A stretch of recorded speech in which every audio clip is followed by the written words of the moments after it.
Olá, comunidade Fórum. Hoje a gente tem o prazer de entrevistar aqui no nosso programa a ministra do Meio Ambiente, Marina Silva. Bem-vinda, Marina, tudo bem? Tudo bem, Pri? Bom dia, Renato, obrigada. Um prazer estar aqui com vocês. Salve, Marina, ministra Marina Silva, um prazer estar com a senhora aqui. E eu queria começar a entrevista abrindo espaço para fazer um balanço, né, desse período de 10 meses já, 10 meses à frente do Ministério do Meio Ambiente, um ministério absolutamente destruído, né, que a senhora pegou, a política destruída, o que é pior, não era só o ministério, uma política pública destruída na área ambiental. Queria que a senhora falasse para a gente como foi esse desafio e o que a senhora já pode anunciar de coisas que a gente está começando a fazer andar nesse novo período. Bem, Renato, esses 9 meses foram meses de intenso trabalho. E o trabalho começou já desde a transição, quando nós estabelecemos ali as bases do que seria a gestão ambiental no governo do presidente Lula, e identificamos os principais problemas, planejamos como seriam os primeiros 100 dias e partimos para a execução daquilo que foram os encaminhamentos feitos durante a transição. Uma coisa que já aconteceu como resultado positivo, antes mesmo do presidente Lula assumir, foi a PEC da transição, porque o Ministério do Meio Ambiente no governo Bolsonaro foi completamente desestruturado, como você acabou de dizer, e o orçamento também foi completamente diminuído. Se não tivéssemos feito ali, durante a transição, a aprovação da PEC, aumentando os recursos para alguns ministérios estratégicos, a gente ficaria numa situação muito difícil. Nós conseguimos um aumento para o Ministério do Meio Ambiente, algo em torno de 19% em relação ao orçamento que tínhamos.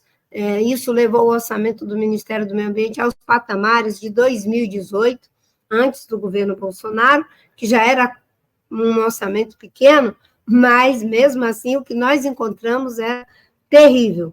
Foi graças a essa complementação de recursos que foi possível que a gente contratasse brigadistas no tempo certo, que foi possível que a gente fizesse programas como o programa Bolsa Verde, que já está sendo implementado, que nós pudéssemos fazer todo esse trabalho de retomada das ações do Ministério do Meio Ambiente em várias frentes, na frente da Secretaria Nacional de Populações e Comunidades Tradicionais, na frente da ação do IBAMA e do ICMBio, que já conseguimos os primeiros resultados. O presidente Lula estabeleceu como prioridade da política ambiental que cheguemos ao desmatamento zero até 2030, e uma série de ações foram sendo implementadas a partir dessa nossa determinação. A determinação de que o PPCdão, o Plano de Prevenção e Controle do Desmatamento da Amazônia, seria retomado e atualizado, de que nós iríamos retomar as ações de criação de unidade de conservação, demarcação de terras indígenas. Todas essas agendas já estão em pleno andamento, mas também tem outras agendas com os catadores, porque é uma agenda que é prioritária para nós, a agenda em relação à mudança do clima. Revitalizamos, criamos a Secretaria Nacional de Mudança do Clima, criamos uma Secretaria Nacional de Bioeconomia, que está fazendo o plano e a política nacional de bioeconomia. Trabalhamos muito fortemente a agenda do desenvolvimento sustentável, junto com o ministro Paulo Teixeira, junto com o ministro Fávaro e outros ministérios. Por exemplo, o Plano Safra, nós ajudamos a fazer, a partir de uma sugestão que eu dei ao ministro da Agricultura, de que, em vez do Plano Safra, tirar um percentual para a agricultura de baixo carbono, que fossem todos os recursos a base de transição para a agricultura de baixo carbono. Então, trabalhamos o plano, o ministro Fávaro, o ministro Paulo Teixeira, eu e o ministro Fernando Haddad, e já em junho nós lançamos o plano com essa nova concepção, todo o plano, os quase 400 bilhões, serão a base para que tenhamos uma agricultura de baixo carbono para agricultores familiares, médios e grandes, inclusive aqueles que vão começando a ter boas práticas, terão um redutor de juros na ordem de 1%. Então, nós trabalhamos em vários trilhos. A agenda do combate às ilegalidades, a agenda do desenvolvimento sustentável, a agenda de regulação e formulação de políticas na área de meio ambiente e, obviamente, que uma forte agenda de comando e controle e monitoramento. Além de licenciamento, o Ministério trabalha com um leque de ASE. E, ministra, a senhora consegue comparar o que a senhora encontrou em 2003, quando chegou a primeira vez na pasta, e agora, 20 anos depois? Olha, quando eu cheguei aqui há 20 anos atrás, com a minha equipe, a gente era a primeira vez que a gente estava assumindo o governo.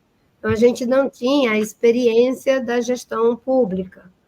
E na transição, por mais que a gente tenha se esforçado, por mais que o governo do Fernando Henrique tenha disponibilizado todos os dados e as equipes, a gente não conseguiu ter um plano de primeiros 100 dias como nós conseguimos agora, após a experiência, né, de vários governos do Partido dos Trabalhadores, e eu própria tinha sido ministra por 2 vezes nos 2 governos do presidente Lula. Então, uma diferença foi a transição. No governo do Fernando Henrique, nós tínhamos acesso aos dados, às equipes, tudo aconteceu de uma forma democrática e respeitosa com o novo governo que estava chegando. No governo do Bolsonaro, nenhuma informação, nenhum contato, era muito difícil, tudo que precisávamos fazer tinha que acionar o vice-presidente Alckmin, ele entrava em contato com a Casa Civil e tinha todo um protocolo de dificuldade. Mas a gente tinha ali uma vantagem comparativa, que era de saber olhar os dados e decupar desses dados, com base na experiência anterior, né, aquilo que seria importante e estratégico. Por exemplo, a volta do Fundo Amazônia, a retomada do plano de prevenção e controle do desmatamento, quais seriam as unidades de conservação que precisariam ser criadas, quais seriam as novas secretarias, novos departamentos que precisavam ser criados, tudo isso a gente sabia, inclusive com uma capacidade de inovação. Nos primeiros decretos que foram feitos pelo presidente Lula, só para você ter uma ideia, ele fez 10 decretos no primeiro dia de governo. Desses 10 decretos, 5 eram na área ambiental, ou seja, 50%, né, da prioridade dos decretos foi na área ambiental. E é isso que nos possibilitou fazer essa reconstrução, como eu digo, construir o avião voando, porque era terra arrasada, completamente.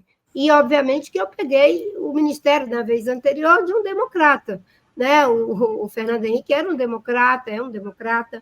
Né? O ministro que estava aqui, meu amigo José Carlos Carvalho, inclusive foi na minha posse, quando eu assumi como ministra do Meio Ambiente. Quando nós chegamos aqui, a gente tinha uma equipe montada, cheia de militares nas funções, pessoas que podem ser boas para outras coisas, mas para a gestão ambiental não serviu. E o resultado disso, como já falei, é que nesses primeiros 9 meses, 10 meses, nós já conseguimos uma redução do desmatamento de 49,5%, evitando lançar na atmosfera 200 milhões de toneladas de CO2. Trabalhamos fortemente junto com a PRF, com a Polícia Federal, com a FUNAI, com os vários setores do governo, o processo de desintrusão das terras indígenas no IBAMA está em várias frentes, em várias unidades, em várias terras indígenas. As pessoas veem mais a Yanomami, mas nós estamos agora indo para a terra indígena Munduruku, para a terra indígena Caiapó e tantas outras, fazendo os processos de fiscalização, de expulsão do garimpo ilegal. É uma ação, digamos assim, tudo ao mesmo tempo agora, mas que tem dado os primeiros resultados, mesmo em condição adversa, para você ter uma ideia dessa pergunta que vocês fizeram, né, como é a diferença. Eu saí daqui há 15 anos atrás, deixando 1.700 fiscais. Eu retorno com apenas 700 fiscais. Desses 700 fiscais, somente 280 e pouco têm condição de ir a campo. Se não fosse essa mistura de muita dedicação, uma equipe que sabe o que está fazendo, como deve ser feito e o que quer alcançar, né? Perseguido, completamente mobilizado, servidores do ICMBio, do Ministério, a gente não teria alcançado esses resultados, né? Porque nós aumentamos a capacidade laboral, mas ainda não aumentamos as estruturas.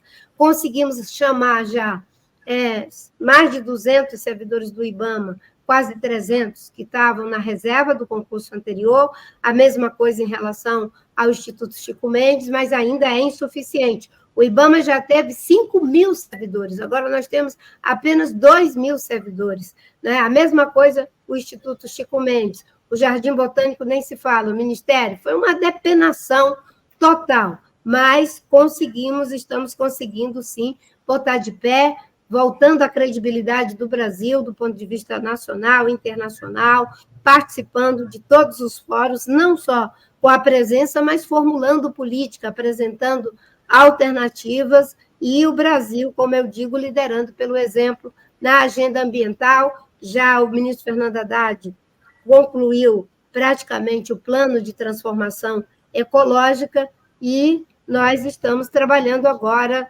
nas várias frentes. São 22 ministérios trabalhando a agenda de sustentabilidade. Eu falo isso. Deu uma picotada na internet. Bom. Tinha que ser transversal.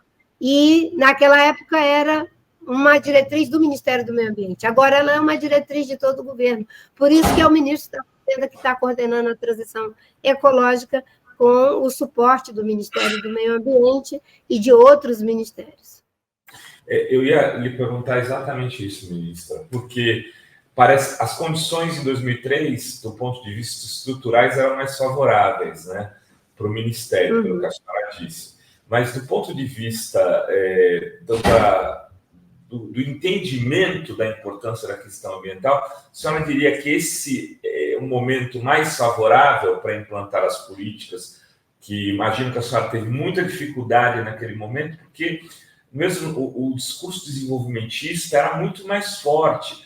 Desenvolvimento a qualquer custo, um desenvolvimento industrial que gerou Belo Monte, né, que teve uma série de consequências, inclusive do ponto de vista estratégico do posicionamento do Brasil, né, como uma nação comprometida com uma agenda mais verde. Hoje, a senhora encontra um ambiente, digamos assim, melhor do que naquele momento para construir essas políticas? Pois é, Renato. Essa é a beleza daqueles que não são negacionistas. Porque, diante da realidade que se impõe, seja pelos fatos, seja pelas informações da ciência, seja pelo bom senso, né, a humanidade não negacionista, os governos não negacionistas, os partidos, as lideranças políticas, compreenderam todas, não só no Brasil, mas no mundo, né, que a agenda da mudança do clima, do enfrentamento da perda de biodiversidade, da proteção dos recursos hídricos, do combate à desertificação, é a agenda que a humanidade terá que perseguir nesse século. Isso é a base para qualquer política que se vá fazer em termos econômico, social, cultural, civilizatório, eu diria. Então, só para você ter uma ideia, né, dessa ambiência, como ela mudou, não só no Brasil, mas no mundo. Na primeira vez que o presidente Lula foi para os Estados Unidos, eu o acompanhei como ministro do Meio Ambiente, era o presidente Bush, né? Era quase um tabu falar de clima e biodiversidade. Eu mencionei a palavra, né, porque era quase que uma confissão de fé, eu tenho que falar de clima e biodiversidade aqui, mas o governo Bush nem tratava desses temas, ele nem considerou aquilo que eu falei, né, continuou conversando sobre outras coisas. Agora, nas duas vezes em que tive a oportunidade de acompanhar o presidente Lula nas reuniões com o presidente Biden, né, o assunto, a maior parte dele foi tratando da questão climática, da questão do combate às desigualdades. Inclusive, foi feita uma iniciativa do governo Lula com o governo Biden sobre empregos dignos, né? O que naquele tempo parecia um tabu para um governo como o Bush. Então, hoje temos uma ambiência numa parte do mundo, e no Brasil não é diferente, de que a mudança do clima é uma realidade, os eventos extremos já estão dentro das nossas vidas de forma avassaladora, e de que esse enfrentamento terá que ser feito de forma estruturante, na agenda de mitigação do que leva ao aquecimento, né, do planeta, a mudança da temperatura, na agenda de adaptação, porque nós vamos ter que nos adaptar a essa nova realidade de muitas catástrofes ambientais produzidas pela elevação dos oceanos em função do aquecimento global, ou seja, por secas extremas, por chuvas extremas, uma série de problemas que irão se aprofundar daqui para frente, e que já estão acontecendo. Então, é uma agenda de adaptação. E uma outra agenda que eu tenho falado é a agenda da transformação. Se não mudar modelo de desenvolvimento no Brasil e no mundo, a gente vai ficar enxugando gelo. Por isso que nós estamos com o programa de transformação ecológica. Por isso que o vice-presidente está trabalhando a agenda de reindustrialização verde, por exemplo. E essa quantidade de ministérios, as agências públicas, BNDES, Caixa Econômica, Banco do Brasil, todo mundo buscando ver como é que pensa o financiamento a partir dessas mudanças que precisam ser feitas. É, sim, diferente. Eu costumo brincar que, até bem pouco tempo, a maioria, aliás, né, com raras exceções, que eram chamados de ecochatos, ecocapitalistas, eco qualquer coisa, não é? Era desenvolvimentista. A esquerda progressista era desenvolvimentista. A direita, desenvolvimentista. Agora, eu digo, todos terão que ser sustentabilistas. Eu estou dizendo isso desde 2010. Né? Teremos que ser todos sustentabilistas. Mesmo que você seja um conservador, você tem que ser não mais desenvolvimentista. Se você não for negacionista, você pode até ser conservador, mas você vai ter que ser sustentabilista. A mesma coisa, se você é uma pessoa do campo democrático, da esquerda, mesmo a esquerda tradicional, se você não é um negacionista, isso eu imagino que não possa ser compatível, né? Seria um paradoxo, você vai ter que ser sustentabilista. Uns serão progressistas, outros serão conservadores, né? Os conservadores, se o mercado estiver bom e a natureza continuar servindo para render lucro, para muitos está bom. Né? Agora, para os progressistas, não, nós queremos que haja sustentabilidade econômica, social, ambiental, cultural, política, ética, em todas as dimensões. E uma coisa interessante que eu acho que a gente precisa discutir é que é necessária uma nova mentalidade. O mundo vai precisar dar uma virada de chave. Isso é a grande transformação que a humanidade vai viver. Quando a gente diz que tem que sair do modelo insustentável para o modelo sustentável, nós estamos dizendo que o atual modelo não tem condição de continuar. É que é dito de uma forma tênue. As pessoas dizem mais o que deve ser o modelo sustentável do que dizer o que está insustentável no atual modelo. Mas é isso que está sendo dito. Ele é insustentável do ponto de vista econômico, social, ambiental, em todas as suas dimensões. E a sustentabilidade não é uma maneira de fazer apenas. Se for apenas uma maneira de fazer, a gente vai fracassar. É uma maneira de ser, é uma visão de mundo, é um ideal de vida. Né? Eu diria que o ideário sustentabilista, ele passa por novas formas de nos relacionarmos uns com os outros, com a natureza, e até mesmo com a gente mesmo. São novos padrões de felicidade. Eu até conversando com o Fernando, na campanha lá em São Paulo, o Fernando Haddad, né, nós discutimos, quando eu falei para ele, que o mundo vai passar por um processo de desmaterialização de boa parte da economia. Você vai ter, né? Continuar tendo que produzir comida, alimento, vestimenta, moradia, tudo, transporte, mas isso não vai ser o padrão da nossa felicidade, porque a nossa felicidade no sistema capitalista, a partir do mercantilismo, é orientada pelo ideal do ter. A gente é feliz se a gente tiver as coisas, né? Na nova visão que o mundo precisa, na minha perspectiva, nós teremos que ser orientados pelo ideal do ser, são novos ideais identificatórios. Já há um processo de desmaterialização da economia. Posso te citar um exemplo, né? Boa parte dos jovens americanos, essa pesquisa é antiga, cerca de 17% dos jovens americanos já não queriam mais ganhar como presente da maioridade um carro. Eles queriam ganhar uma viagem, queriam ganhar, aprender uma nova língua, uma experiência vivencial. É um processo sinestésico de aprendizagem, de padrão de ganho. Então, essa nova cultura é o que vai ajudar a gente a fazer a transição. Nós estamos vivendo uma crise civilizatória. Diante dessa crise, o Brasil, eu não tenho dúvida, é o país que reúne as melhores condições para fazer essa transição. Nós temos, né, um povo criativo, trabalhador, temos uma base tecnológica e de conhecimento científico razoável, obviamente que não é semelhante ao que existe no mundo desenvolvido, somos um país de renda média alta e temos recursos naturais em abundância. Nós vamos ter que quebrar a barreira do país de renda média, deixando de ser apenas produtores de commodities. Vamos ter que agregar valor a, digamos, as nossas riquezas naturais na mineração, na agricultura, mas também fazer o processo de reindustrialização.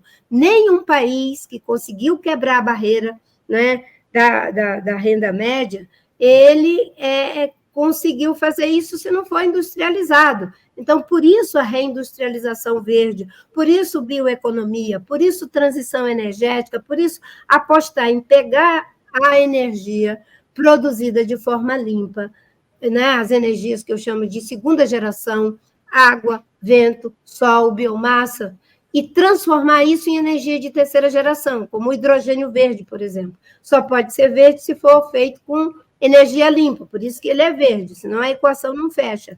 E sermos grandes exportadores de sustentabilidade, como diz o presidente Lula. O presidente Lula disse na reunião do G20, acho que foi no Japão, que o Brasil vai ser um grande exportador de sustentabilidade. Como seria isso?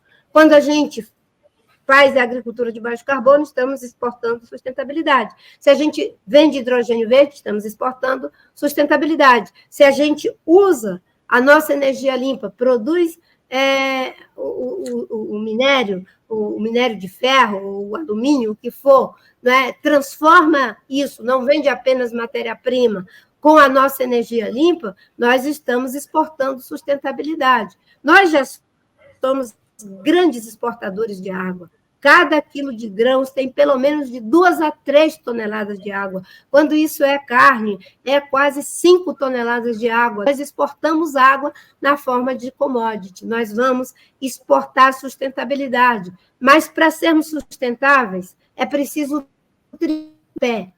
É combater a desigualdade, fortalecer a democracia e fazer tudo isso que eu acabei de dizer. Desculpa que eu acabo falando muito.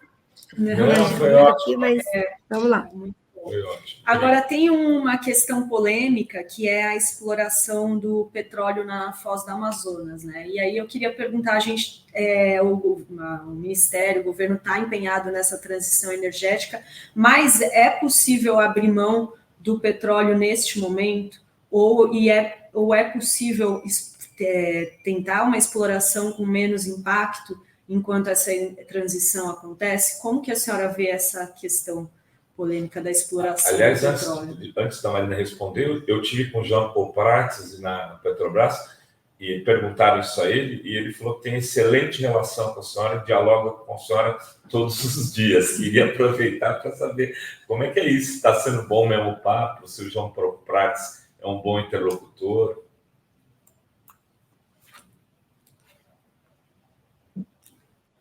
Olha só, esse debate sobre diminuir cada vez mais na matriz energética global o uso de combustível fóssil é um imperativo ético que está posto para a humanidade.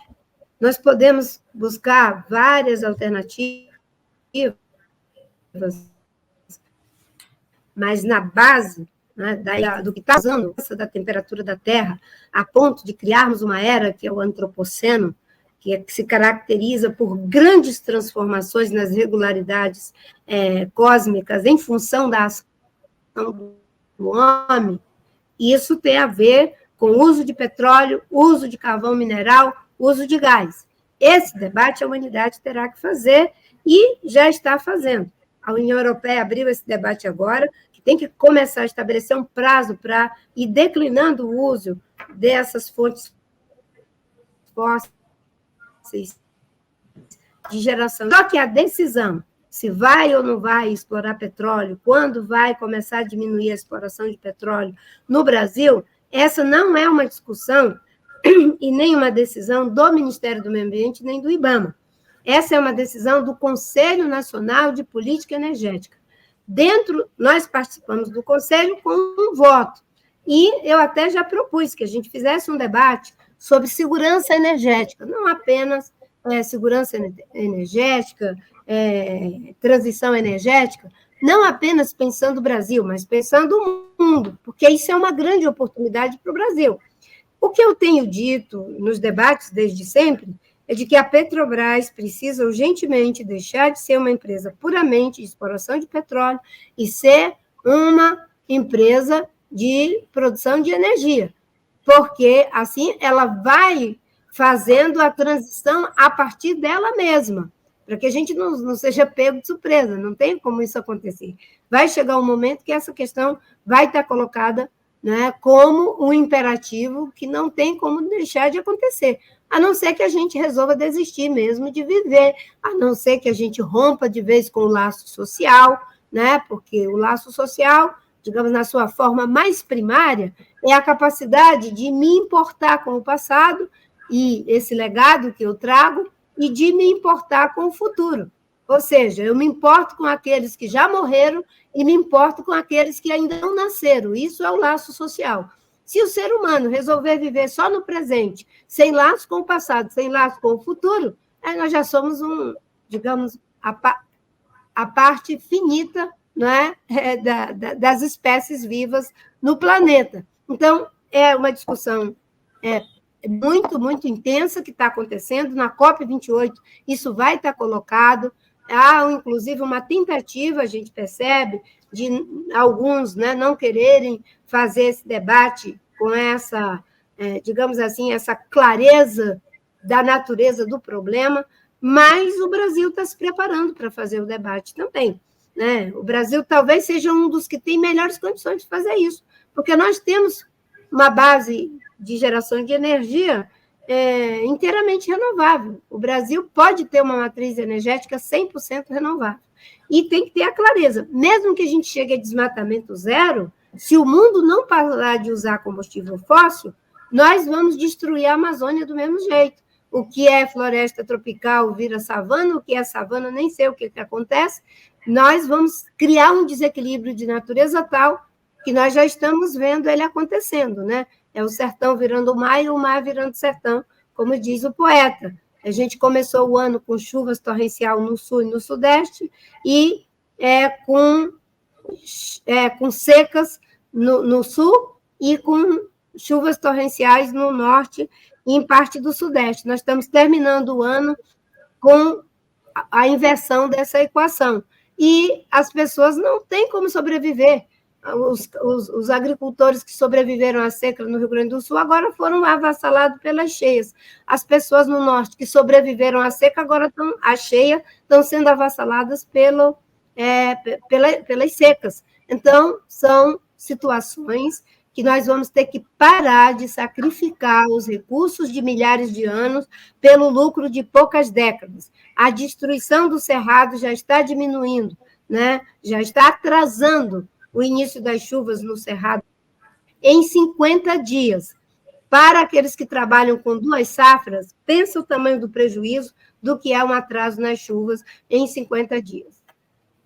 Mas aí, falando dessa questão do Amazonas agora, além dessa seca, tem as queimadas, né? A gente viu, né, até a questão da qualidade do ar, e a senhora esteve lá. Queria que a senhora comentasse essa questão das queimadas. Quem põe fogo? Quem está colocando fogo, né, nessas florestas? Como conter isso? Qual o papel da população? E também o que o Ministério tem feito para conter essa crise e o prejuízo da gestão anterior para ela, né? Porque a senhora mesmo declarou o legado que o governo Bolsonaro deixou, a falta de planejamento. Se não tivesse um governo agora atuando, o que poderia estar isso seria muito mais um prejuízo, seria ainda maior para o momento? Com certeza. Eu nem sei como estaria, só para você ter uma ideia, né? O Brasil todo está acompanhando o que aconteceu no estado do Amazonas, com as queimadas, a fumaça. Nós conseguimos reduzir no estado do Amazonas o desmatamento em 64%. Né? No cômputo geral da Amazônia, 49,5%, mas no estado do Amazonas foi 64%. Imagina se não tivesse tido essa redução, aquilo ali estaria o apocalipse do apocalipse. É que o governo Lula trabalhou e trabalhou muito. Nós conseguimos uma redução das queimadas lá no estado, mesmo com todas as situações difíceis ali, porque queimada na Amazônia não tem processo de queimada natural. É por desmatamento ou é por formas inadequadas de renovação de pastagem. Tem aqueles que derrubam e queimam para fazer a limpeza da terra, e tem aqueles que têm um pasto e, quando chega o período seco, toca fogo no pasto, para quando vier a chuva, ele faz a rebrota. É uma forma inadequada, porque empobrece o solo e esse pasto vai ficando cada vez mais precário, mais degradado. Só que essa prática, ela acontece porque as pessoas pensam o seguinte: enquanto der, eu vou fazer assim. Daqui a pouco, 5 anos, 6 anos, eu vou derrubar mais floresta, vou tocar fogo, vou garimpar nutrientes daquelas folhas, daqueles ramos, daquelas carcaças que foram queimadas, e deixou ali uma camadinha de nutrientes de 30 centímetros, que a Amazônia não é uma terra fértil na sua totalidade, a fertilidade que tem vem dessa camada de humus de mais ou menos 30 centímetros, em função das folhas, dos galhos, dos insetos que morrem. Então, são garimpadores de nutrientes. Vem a chuva com as queimadas, leva todo aquele nutriente, assoreia os rios, e aí, o que fazem? Mais floresta derrubada, e fica ali durante até, no máximo, 8 anos, aquele solo fica pobre. É isso que tem que parar. E nós estamos trabalhando para isso. Desmatamento zero. Utilizar as áreas que já foram abertas, recuperar as áreas que precisam ser recuperadas, reserva legal, área de preservação permanente, fazer a destinação de terras públicas que ainda não foram destinadas e aumentar a produção por ganho de produtividade. A Embrapa tem conhecimento, tecnologia, que diz que a gente pode dobrar, até triplicar a nossa produção agrícola e pecuária sem precisar derrubar mais uma árvore. E o presidente Lula tem repetido isso, né, em todos os lugares. Nós temos como ser uma potência agrícola sem precisar mais destruir floresta, preservando as comunidades indígenas, demarcando suas terras, respeitando as populações tradicionais e ainda fazendo processos de reflorestamento, recuperação de área degradada, que gera emprego, que gera renda, que melhora a vida das pessoas e ainda gera crédito de carbono. Vai. Eu queria tratar de um tema mais da sua região, lá, que é a questão da BR-319. Como que ficou isso, ministra? A senhora tem conversado com as lideranças locais, que até o Randolph, que eu sei que é um aliado seu, então, tem posição distinta em relação a isso, não? Eu acho que cortou a voz. Eu perguntava sobre a questão da BR-319, se a senhora tem conversado com as lideranças locais lá da região e como é que está, em que ponto que está isso nesse momento. E aí a gente já parte para o fim da entrevista, porque eu tinha convidado meia hora e já estouramos um pouquinho. Bom, a gente tem que olhar para as BRs no conjunto da obra. Quando você faz uma estrada, você tem que imaginar que o impacto não é só daquela trilha, daquela estrada, né? O impacto é o que acontece à margem, né, nas margens da estrada. Você abre uma estrada, você tem que já contabilizar que de 30 a 50 quilômetros a margem vai ser impactado, porque aí começam as ocupações, começam as estradas vicinais, começa a exploração de madeira, começam processos de grilagem, como tem acontecido recorrentemente na Amazônia. Então, uma estrada, ela tem um impacto, principalmente quando se trata de uma área preservada. As pessoas dizem, mas a 319 já está ali aberta há mais de 30 anos. Ela foi aberta há mais de 30 anos, a força da Amazônia, não é, fez com que uma parte da estrada, acho que é algo em torno de 400 quilômetros, não é de floresta, que vem sendo castigada só pela expectativa de asfaltamento da estrada. Nós já tivemos ali um aumento do desmatamento de 110%. Depois que o Bolsonaro, quase que no apagar das luzes do governo, deu a licença prévia para a BR-319. É um empreendimento complexo pelos impactos ambientais, por não ter respondido até hoje à sua viabilidade econômica, social e ambiental. É uma demanda do povo do estado do Amazonas, do povo do estado de Rondônia? É legítimo que as pessoas façam demandas? Sim, mas é fundamental que haja uma resposta para não acontecer o que já aconteceu com outros empreendimentos. Então, o Bolsonaro deu uma licença prévia para o processo de feitura da estrada, já no final do ano. É engraçado, né, que ele deixou para dar licença no final do ano.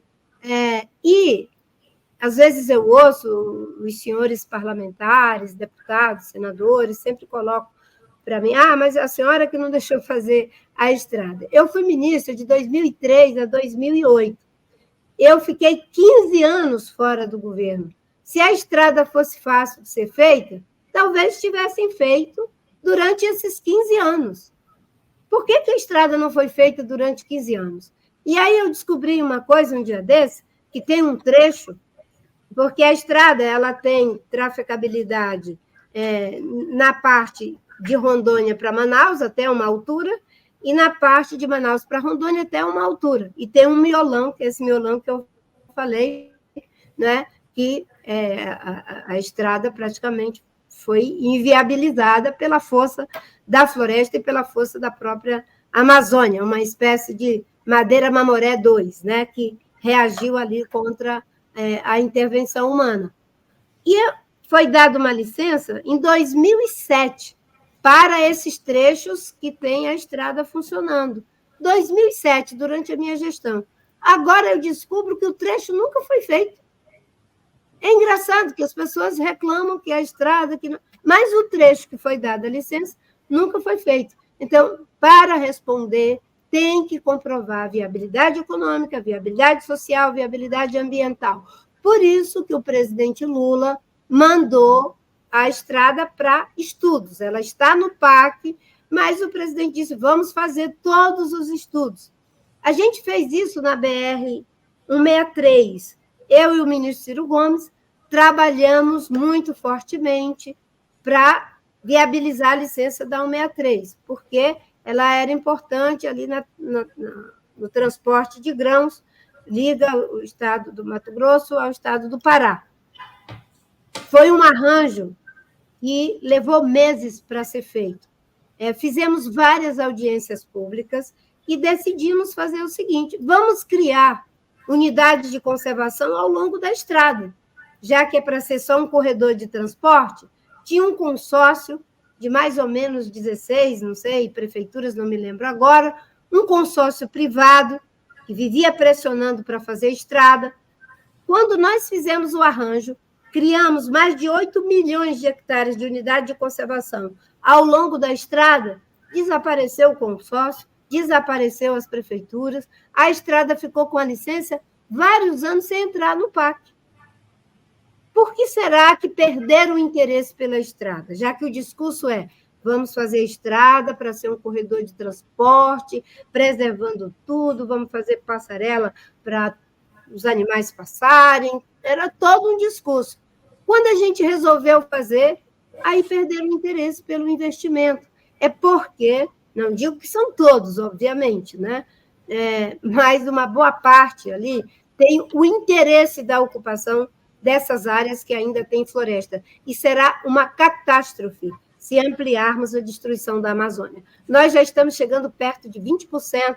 A ciência está dizendo que, se ultrapassar 25%, a floresta entra em ponto de não retorno, vai para um processo de savanização, e aí é a destruição da floresta, de toda a biodiversidade. Agora, imagine o que é acabar com a caixa d'água do Brasil e da América do Sul. 75% do PIB da América do Sul está relacionado à chuva produzida pela Amazônia. Nós nem se fala. Se você verificar, os períodos de estiagem, eles já estão sendo relacionados a essa mancha de destruição da floresta amazônica. É a gente acabar com a galinha dos ovos de ouro. A Amazônia produz 20 bilhões de toneladas de água por dia, essa água é transformada em vapor, vai para a atmosfera, e é isso que faz com que tenhamos chuva abundante. Se não fosse a Amazônia, o sul, sudeste e o centro-oeste seriam um deserto igual do Atacama, do Saara, os grandes desertos do mundo. O que faz com que a gente tenha chuva é a floresta. Por isso que eu digo, não dá para sacrificar os recursos de milhares de anos pelo lucro de poucas décadas.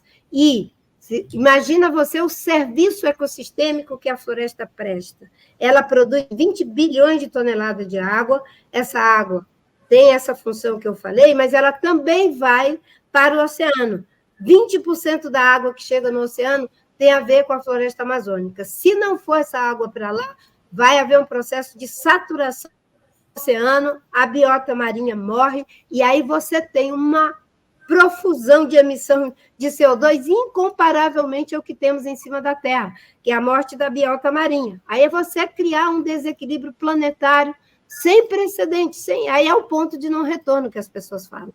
Então, é difícil, a gente é incompreendido, mas que bom que tem essa solidariedade do governo. O PPCDAM tem 19 ministérios trabalhando junto, a agenda da sustentabilidade são cerca de 22 ministérios trabalhando junto, e o presidente Lula, ele próprio, liderando essa agenda. Tem contradições? Tem contradições. Dentro do governo, fora do governo, na sociedade, dentro dos partidos, fora dos partidos, dentro do Brasil e fora do Brasil. Né? Agora, quem não é negacionista vai ter que dar uma resposta, e é isso que nós estamos tentando fazer, e eu fico muito feliz de, pela terceira vez, ser ministro do Meio Ambiente, na primeira vez com 45 anos, agora com 65 anos, eu e o presidente Lula estamos aqui pela terceira vez, nós dois, né? E às vezes as pessoas me perguntam, né? Mas e aí? Olha, quando eu saí do governo, em 2008, eu saí para ajudar o governo, porque o Blairo Maggi, o governador de Rondônia, o Ivo Cassol, e o Mangabeira Unger pressionaram o presidente para ele revogar o plano de prevenção e controle do desmatamento. Diante daquela pressão, vendo que poderia acontecer algo que não era da vontade do presidente, mas era uma profusão de pressão no Congresso, em todo canto, eu saí para criar um fato político. E é claro que era uma coisa de risco. Né? Se tivesse uma grande repercussão nacional e internacional, ia dar sustentação política para o presidente para manter o plano. E teve uma grande repercussão, o presidente manteve o plano, chamou o MINC manteve o plano, o desmatamento continuou a cair até 2012, depois teve uma subida, depois caiu de novo com a ministra Isabela, ao ponto de termos saído, no governo do Lula, de 27 mil quilômetros quadrados para 4.600 quilômetros quadrados, evitando lançar na atmosfera 5 bilhões de toneladas de CO2, a maior contribuição já dada até hoje por um país. No governo do presidente Lula, no passado, né, nós criamos 80% das áreas protegidas do mundo no Brasil, 25 milhões de hectares de unidade de conservação. Então, né, hoje, estar no governo é para ajudar, principalmente porque ele está determinado a fazer, vivendo as contradições que ele está vivendo. Né? E as pessoas não podem esperar que o presidente diga a Marina está coberta de razão, o outro fulano é que não tem razão, o ciclano está coberto de razão, a Marina é que não tem razão. Ele vai buscar mediar os problemas, mediar da melhor forma possível. O que ele sempre diz, eu quero desenvolvimento e eu quero proteger o meio ambiente. Agora, nós que somos ministros, que temos que ter a responsabilidade de viabilizar duas coisas. Agora, é um imperativo ético. Não se destrói os recursos de milhares de anos pelo lucro de poucas décadas, porque se você fosse bombear a água que a Amazônia joga na atmosfera, você precisaria de 50 mil Itaipu bombeando água ininterruptamente. Isso é um empreendimento inimaginável. Então, é melhor que a gente preserve a Amazônia, porque essa tecnologia funciona e ela está testada há pelo menos 50 milhões de anos. Legal. Muito obrigado, Marina. Estava aqui, você falou assim, eu estou com 65 anos, e eu lembrei da primeira vez que eu a entrevistei na casa do Osés Duarte, lá em Pinheiros. Você chegando do Acre, recém-eleita senadora, uma campanha surpreendente, né? Ninguém imaginava que houvesse chance de Marina ganhar a eleição. Ela ganha a eleição no Acre, aí vem para São Paulo, e a gente faz uma entrevista ali na época para a revista dos bancários. Marina, é um prazer estar contigo de novo, aí depois de tanto tempo, viu? E felicidades. Muita sorte no teu novo mandato no Ministério. Olha, Renato, eu estou de cabelinho branco aqui, né? Daquela menina com 35 anos, quando ganhei para o Senado. Foi muito boa aquela entrevista. Você sabe que, no começo, teve uma tentativa de alguns setores conservadores de folclorizar o meu mandato. Agora até uma seringueira foi eleita, não sei o quê, era aquela coisa de folclorizar. Eu me lembro que teve uma emissora de TV que foi fazer uma entrevista comigo, botou um banco assim, parecia uma árvore, um troço lá, e umas garças, uma onça, um porco do mato de plástico, e disse... Aí eu digo, mas o que é isso? Para a senhora sentar. Eu digo, mas eu vou dar entrevista a esse negócio ridículo, de meu gosto, né? Aí ele falou, não, mas a senhora é senadora da Floresta. Eu digo, eu sou senadora da Floresta, mas isso é uma coisa estereotipada. E tem mais, né? Na Floresta, ninguém dá entrevista sentado do lado de uma onça, né? Só se vai virar cantada a onça, né? Então, era uma coisa assim ridícula. E você sabe que essas coisas que vocês fizeram, tanto a mídia mais alternativa, né, ajudou muito a fazer essa desconstrução perversa, e o Jô Soares, nosso saudoso Jô Soares. O Jô me apresentou para o Brasil, né, e sempre que tinha alguma coisa, algum problema, o Jô me chamava para fazer uma entrevista. Eu fico até emocionada, né? Então, quando ele morreu, parecia assim, poxa, eu fiquei sem uma pessoa que tinha uma marca muito forte na minha vida, porque, infelizmente, as pessoas pretas e as mulheres, né, às vezes é como se precisassem da chancela de um homem para poder dizer, olha, ela pensa, ela fala, ela é inteligente, ela é capaz, né? E não por preconceito, mas porque há um preconceito na sociedade. Então, se uma pessoa inteligente, capaz, como o Jô, estava me entrevistando e dizendo que eu era uma pessoa capaz, então isso fazia uma diferença. É por isso que é bonito essa capacidade que nós, seres humanos, temos de nos perceber como seres humanos, empoderando uns aos outros, respeitando uns aos outros, né? Porque é muito difícil ser pobre, ser preta, ser mulher, ser evangélica, né? Nesse mundo. Mas, graças a Deus, que as coisas estão mudando, a gente está aprendendo, sendo um pouco mais humilde, né? De poder conversar com o diferente, se colocar no lugar do diferente. Legal, Marina. Obrigadão. Muito obrigada, Marina. Tudo de bom. Obrigada. Bom dia para você. Um bom dia também. Obrigada. É isso aí, Rovai Comunidade. Se você gostou da entrevista, deixa seu like, compartilhe, veja se você já está inscrito no canal, seja membro aqui também da TV Fórum, membre da TV Fórum. Muito obrigada.